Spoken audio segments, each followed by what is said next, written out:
Salam Suksma Angling Dharma. Om Swastiastu. Assalamualaikum warahmatullahi wabarakatuh. Salam sejahtera, salam namo buddhaya, salam kebajikan. Salam rahayu, salam sehat kepada semua para sinar, kepada para abdi, para utusan, para pengiring, para pelayan, maupun sekaligus kalian sebagai para kesatria, para prajurit laskar ketuhanan, laskar Angling Dharma Bali. Dimanapun kalian berada, semoga Guru Ratu temui kalian semua dalam keadaan sehat selalu, sehat batin dan lahirnya, dilancarkan rezekinya dan diberikan kemudahan dalam segala hal sesuai karma kalian masing-masing. Selalu Guru Ratu memberikan wejangan, tuntunan kepada semua para sinar. Di LAD inilah suatu organisasi atau perkumpulan atau pergerakannya adalah ada suatu ajaran. Beda kalau mungkin ormas maupun organisasi kepemudaan atau organisasi olahraga atau ke politik, kan dia tidak ada menyangkut ke hal yang bersifat suatu pemahaman, suatu ajaran. Karena LAD, Laskar Angling Dharma ini adalah organisasi ketuhanan, otomatis ada suatu ajaran ketuhanan di dalamnya yang semua anggotanya harus wajib tahu, mengerti, paham, dan bisa melaksanakan dan mengikuti segala apapun yang ada di dalam ajaran, yang ada di dalam organisasi LAD, karena ada ajarannya. Makanya tidak sembarang orang bisa masuk ke organisasi LAD, atau karena kita ada namanya suatu ajaran yang orang harus dia mempelajari, pahami, mengerti, dan dilaksanakan. Beda dengan organisasi lain yang tidak ada ajaran, mereka kan asal ikut, visi-visi pasti ada. Mereka mungkin ke sosial, ke pemudaan, ke hal-hal bersifat mungkin adat, agama juga ada. Kalau kita kan memang betul-betul spiritual dan sosialnya ada. Kita kan berkecimpung dengan masyarakat lingkungan. Untuk itulah hanya orang-orang yang punya tingkat kesadaran yang baik, yang bagus, yang tulus, yang ingin belajar, ingin berubah pola pikirnya, baru bisa masuk di LAD. Jadi hanya orang-orang yang mau minta nasihat, mau minta petunjuk, minta saran, mau mencari ilmu. Tapi kalau orang-orang udah dasar ego, aku sombong karena merasa dirinya sudah, hidupnya sudah lebih daripada menjadi di LAD karena sudah kaya, punya kedudukan, punya perusahaan, yang punya kemampuan lainnya. Jadi sulit masuk di sini. Karena yang masuk di sini adalah di mata Ratu semua yang ada di sini sama, tidak ada istilahnya karena dia punya usaha, karena dia punya kelebihan yang bersifat lahir mungkin dari yang lainnya, otomatis Ratu bedakan, tidak bisa, semua sama.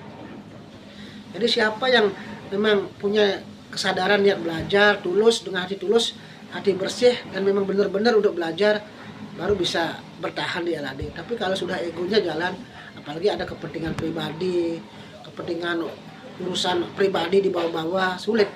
Coba kalian belajar dimanapun, kita dituntut di situ kan ada hak dan kewajiban. Hak kalian sudah dipenuhi, kewajiban kalian. Begitu juga di organisasi spiritual kita ini. Ratu turun membentuk LAD ini kan bukan sembarangan, namanya Laskar Angling Dharma. Bukan ngikuti laskar seperti Laskar Bali, Laskar Baladika, Laskar PBB, enggak. Karena laskar selama ini kan disalah artikan seakan laskar itu adalah identik orang yang selalu berani untuk berperang, untuk maju, identik dengan kekuatan terus, identik dengan bukan perkumpulan tertentu yang namanya laskar. Sedangkan laskar ini, kita kalau ambil ke masa lampau, laskar itu adalah barisan kumpulan pejuang yang rela mengorbankan harta benda bahkan nyawanya untuk mempertahankan, untuk merebut kemerdekaan kita dari tangan penjajah. Atau mungkin laskar dulu adalah kumpulan orang-orang mempertahankan kerajaannya dari rongrongan penjajah atau mungkin pemberontak, kan begitu. Mereka kumpulan orang-orang yang betul-betul tulus, jiwa hati bersih.